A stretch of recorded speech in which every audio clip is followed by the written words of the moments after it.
morning and welcome to Morning Movie News. It looks like the dust has finally cleared on the Studio Ghibli situation. So today we can discuss the happy news that they're not closing, but the not so happy news that they're obviously never going to be the same again. So what happened? Well, late Sunday, as I tweeted out, a story broke that Studio Ghibli was actually going to close its doors. Everybody, rightfully so, freaked out because they're an animation giant. They are the Disney of the East. And I think Hayao Miyazaki's work is definitely on par with Walt Disney, as well as his influence. Not just, I think, on the medium of animation, but on pop culture in general. He's that influential. And by the way, if you want to just reflect on Studio Ghibli in general, they put together a great clip reel for a recent Toronto International Film Festival celebration of the studio's work, and I've put a link down below in the video description. And it will move you to tears! And it's just so sad that it's definitely the end of an era. But as I said, they're not closing, so there's a silver lining here, and perhaps this will move on to bigger and better things, but I think Studio Ghibli is in for a rocky transition period, just as Disney Animation went through itself a few years ago. And I think that's exactly what's happening.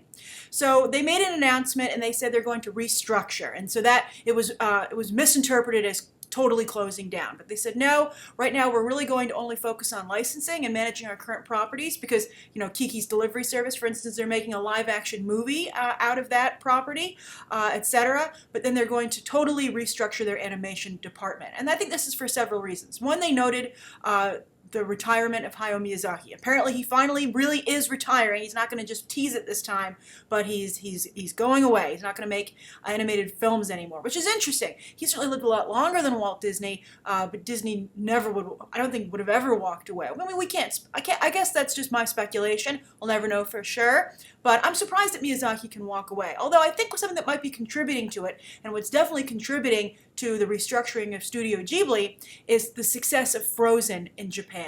It is the third most successful film of all time there, behind Spirited Away and Titanic.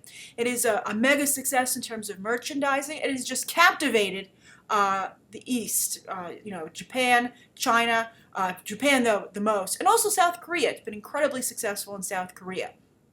And a domain that was primarily in the past focused on the works of anime and Studio Ghibli. And even one of you, I mentioned this before, I think Sky Anderson, that's the name, but he had said that he lives in that region and that I've mentioned this before, but I just want to reiterate it, that there's just a general fascination with Western animation right now. And everybody's turning their attention to the likes of Disney. And perhaps, DreamWorks Animation is very aggressively moving into the space, so perhaps they can get some real estate as well. They actually have some literal real estate where they're building an entertainment center in their own, animation studio, but I'm also talking, of course, about real estate in terms of fandom and box office and merchandising. So I think Studio Ghibli sees that their 2D animation just isn't going to cut it. It's not competitive, and I think for Miyazaki, I think it's a little bit of a slap in the face to see everybody just, move beyond his product. I mean, I think with hand-drawn animation, it wasn't quite as offensive when everybody switched over their interest to computer animation because Disney had dropped the ball. Walt Disney tragically passed away decades before, and with Howard Ashman's passing, I think they also had a problem. And then Jeffrey Katzenberg, of course, left the Disney studio, and their animated films had kind of lost a lot of their luster just on their own. They weren't up to snuff. Forget the idea of what was competing against them. And so I think that when they went away, they kind of died a slow death, whereas Studio Ghibli is going out on a high note. I thought The Wind Rises was quite good. Although there is When Marnie Lived, I believe is the name of the film. It's like a ghost story with a Victorian past. It's playing a little off the princess, I think, craze. But I think there's, from what I've been seeing, the numbers on that aren't as good as you would expect. So I think Studio Ghibli's like, if we want to survive, we must evolve. And to evolve, we must close our doors, which is exactly what you saw Disney Animation do. But I do think that Frozen, when I tweeted out the news about Studio Ghibli, I said, Frozen, what have you done? And someone was like, oh, it's not Frozen's fault. I got a few tweets like that who were like, oh, Frozen has nothing to do with this, don't blame Frozen, etc. But I think it does. I think that to see something succeed and eclipse decades of work and tradition and loyalty, audience loyalty, is a real wake-up call. Even if it's not offensive, even if it's not hurtful, at the very least, you can't ignore that anymore. So I think Studio Ghibli will return. I don't know how long it will take them, and I don't know how long it's going to take them to get their computer legs. I mean, of course, Disney Animation eventually got there. They're enjoying their own second renaissance right now with Tangled, Wreck-It Ralph, and of course now Frozen. And Big Hero 6, well, we had our doubts. I had my doubts. I know some of you did as well. Some of you might have been faithful all along, so to you, good job. And I think Big Hero 6 maybe is on track to be quite successful, actually.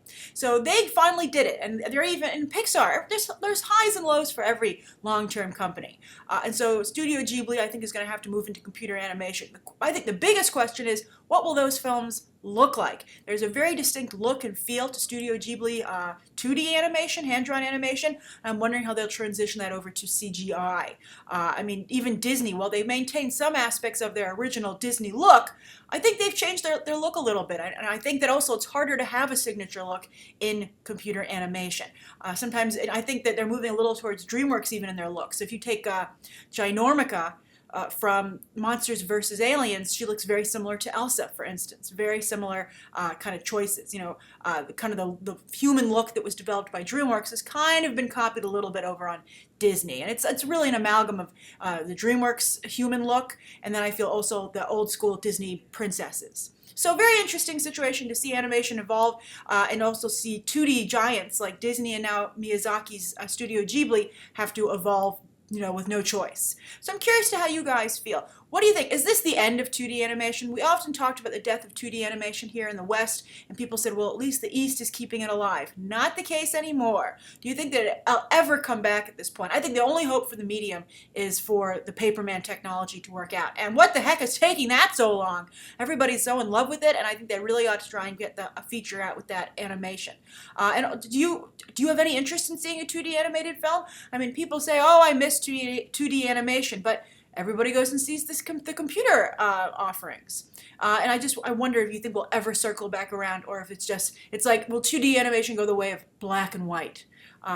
Which is so sad when you think about it. All right, so that's the first story of the day, and so we'll see how long it takes Studio Ghibli to return, but it should take, I think, just a year, at least a year or so, because they have to get all the technology, to hire the talent, and train their current talent, if they choose to do so, in this new way to animate films. All right, so speaking of Frozen, that's our second story. Everybody wondered what Jennifer Lee was going to do post-Frozen. She was Disney's Wonder Woman. She had, of course, been a writer on Wreck-It Ralph. They were so pleased with the way that property turned out, and Frozen was having problems, that they kicked her up to be the writer, not only co-writer on Frozen, but the co-director. And of course, you can see how that turned out. Even for those of us who aren't totally in love with the product, the final product, no one can deny that she's really tapped into something, a cultural zeitgeist almost. It's crazy. Frozen is one of the biggest phenomenons, I think, of all time to come out of Hollywood, and certainly animation. So everyone was wondering, what would be Jennifer Lee's reward? And she had expressed an interest in going into sci-fi. Well, she has, and I think, but in an effort to kind of transition, she's had to take a step back in her career. So let's discuss.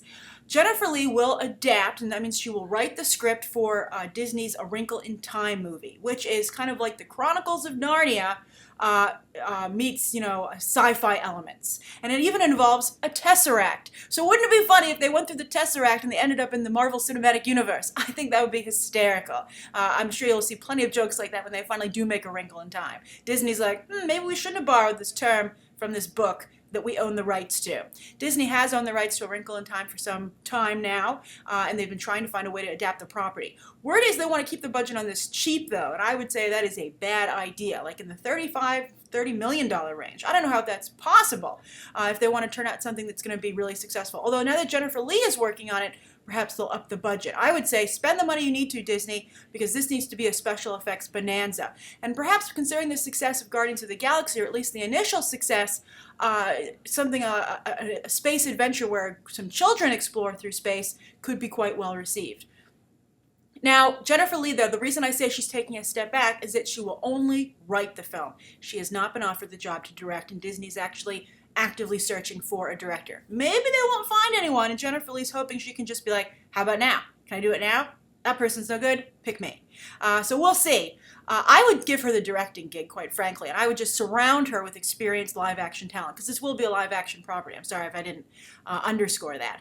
But I think that Andrew Stanton did not transition over well from Pixar, obviously, to John Carter. Maybe they're a little worried about that, so they're like, no way you're going to direct Jennifer. Get away from this.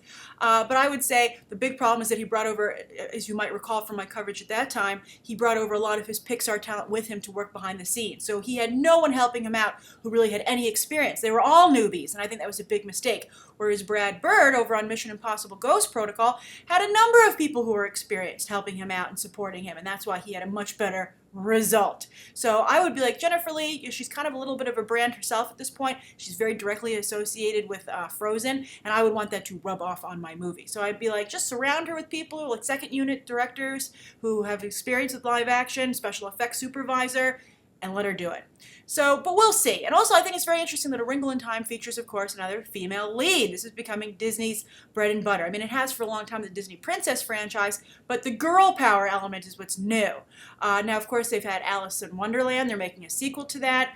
Frozen, Maleficent. So A Wrinkle in Time will be another entry there. Now, of course, the main character is younger. She's about 12 or so, I believe. So that's why where I think the Narnia angle also comes in a little bit. But it'll be interesting to see if they make that a girl power story as well. How long can Disney exclude their male audience, which they work so hard to get by purchasing Marvel and Star Wars? Perhaps they feel they have them thanks to those properties, and they don't need to focus so much in that regard with these kind of fantasy films. However, this character does have a little brother in the movie, quite famously, or in the book.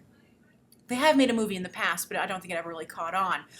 So there is a male character in there. But it'll be very interesting to see how it goes, and if Jennifer Lee will want to move in a different direction, or if she'll want to capitalize on her new image as a girl power writer. So we'll see. We'll see. So I'm curious what you guys think of that. What do you think of Jennifer Lee's decision to become a writer and not continue with directing as she tries to jump into live action? What do you think of another Disney girl power movie potentially?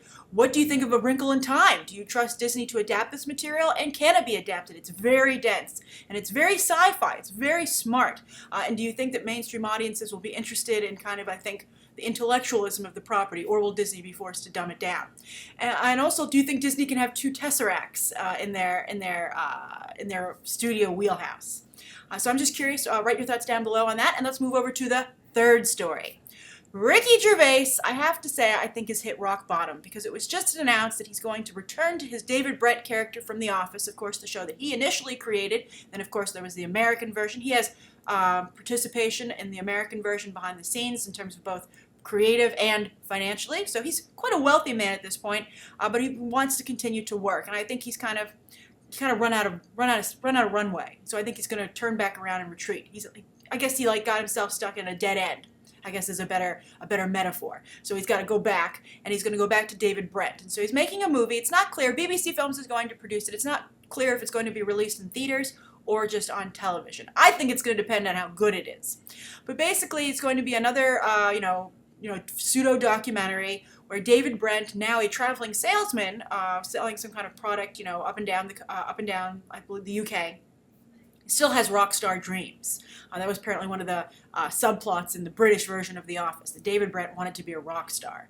So he decides to take his vacation time to put on a tour, a music tour, and fund it himself. So he wants to film it because he thinks it's going to be so great, obviously, in classic David Brent fashion. But it ends up being more of like a record of his very sad music tour. And also, I think it says when he goes and travels, he's going to meet up with some of his old characters from The Office. If you want to, by the way, I did this when I was researching my notes for this story. If you want to kick, go find an old clip of Martin Freeman on The Office. Before Sherlock, before The Hobbit, etc., before Fargo. He's so good in Fargo. He is so different. He not only looks different, but he talks a little different. He hasn't quite affected this dry throat thing that he has going on, which I think really works for him. But it's just fascinating to see an actor still finding their niche and their trademark aspects to their career. I'll try and put a link down in the video description to a good clip. It's hard to find one, actually, on YouTube, but it was funny. So I would definitely go and check check that out. So anyway, so they're gonna, I don't know if Martin Freeman, by the way, would come back. I think he would, considering he wouldn't be where he is today if not for Ricky Gervais, so we'll see. But I just think, some people might be saying, well, why are you saying Ricky Gervais's career is not going well? What the heck? I think Ricky Gervais is awesome, and I think Ricky Gervais can be great too. Although if you go and watch his Netflix recent series about a retirement home, that was rough. That was really rough. I can't believe that got past anybody. The only reason I can think that ever made it to the air is they were like, it's Ricky Gervais. Maybe we just don't get it. And then they find out that it's just bad. So, of course, he tried to move into transition into films. There was Ghost Town, The Invention of Lying, if you might recall. None of those did well at the box office. Then he was in Muppets Most Wanted most recently. The film underperformed. He was very good in it, though. That movie had some real ups and downs. But I really liked his number one, number two music routine with Constantine. It actually comes out on DVD, I think, next weekend. I would think that's definitely worth a rental. But anyway, then he, of course, had his Golden Globes run, which, of course, for a while there was really successful, and everybody was so excited. He got into a lot of trouble. It was fun to watch. People were like, no, he didn't. But then he came back, and I think that he shouldn't have come back if he was going to come back the way that he did. He really pulled back his performance. He, neutered his comedy.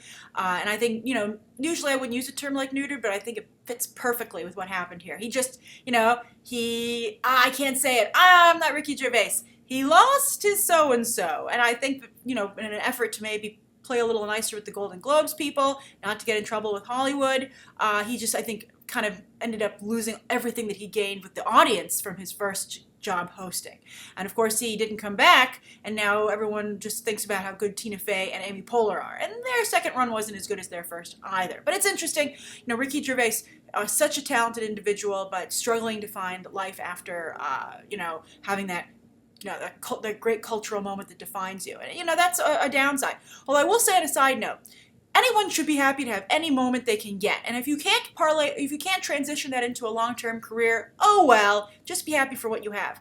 One of the worst and most annoying comments I've ever heard is from David Schwimmer on Friends, who said, I'm just going to be Ross for the rest of my life. And I'd be like, you know what? There are a lot of actors who never get any work ever in their entire career, and they never get to practice their craft on that large a scale, and you did. So just be happy, because you could not be Ross, or you could be nobody. You could just be out of work actor number gabillion. And just be happy that you got to contribute something that people love so much, is beloved the world over, and brings people joy for decades after you've even finished the run. Who doesn't enjoy a good Friends rerun even today? And David Schwimmer, he didn't get enough credit on that show for doing some fantastic physical comedy. For instance, the leather pants episode, or when he has his teeth whitened with the black light. Fantastic stuff. All right, so let's move over to today's viewer question. This is from Kaya Nayak. And Kaya Nayak says, question. You seem to be looking for the possibility of Guardians having a steep drop-off like Godzilla or The Amazing Spider-Man 2. But both those films had mixed to negative reviews. Wouldn't Guardians' very positive reviews and strong word of mouth mean it's got a good chance next weekend? Any other factors you're thinking of would be good to hear. Great question, Kainak, and I think this gives me an opportunity, and that's why I picked it, to say that I'm not rooting against Guardians of the Galaxy. I just honestly have no idea which way this thing is going to go. I don't know if it's going to go left. I don't know if it's going to go right. Now, some of you say, of course it's going to go right, Grace. Look at all the positive word of mouth. I don't know a single person who hasn't liked the film. But I think that some of you are so aggressive in your like of the film that you're keeping people from expressing their true opinion. Not only are there things starting to trickle in on YouTube in the comment section about people not liking the film, but just, for your edification, and just to realize that not everybody loves everything, and that you might want to dial down your enthusiasm, not for yourself, but towards others, just a bit. You know what? I take that back. Don't dial down your enthusiasm. Just if someone else doesn't like it, just embrace that and just have a nice, pleasant conversation as to what they like, or what they don't like, and what you like, etc. Because you don't want to create a Guardians of the Galaxy backlash, which I think is what's happening a little bit over on IMDb. If you head over there to the viewer ratings, you'll see a ton of 9s and 10s and even 8s where people are saying, oh, this is a good movie. But there's quite a number, and I think a growing number, of 6s, 1s, 5s, of people not only saying they didn't enjoy the film, but actually kind of like saying that the reason they went and rated it is because they didn't understand why the ratings were so high that were coming in. They thought people were too high in their praise. That's what I'm talking about a little bit in the backlash, where people are being like, this was a fun movie, I enjoyed it, but whoa, if you're going to say it's as good as like Star Wars, I have to step in here. I mean, there were similar discussions when Avatar came out, when people were like, what are you talking about? It's as good as Star Wars. That's ridiculous. But Avatar ended up being a sensation like Frozen. So that's why I honestly don't know which way it's going to go. But I'm just trying to point out that there is a possibility that it could drop. Who knows? It had a very strong Monday, as people have been pointing out. So, but I don't know. That might just be a reaction to it doing so well and overperforming on the weekend. Some people might be like, I got to see this. But then I think that as more people decide to experiment and check it out, because of the strong word of mouth being so strong, you're setting people's expectations up too high. And I think you're going to see more people being like, I don't like it.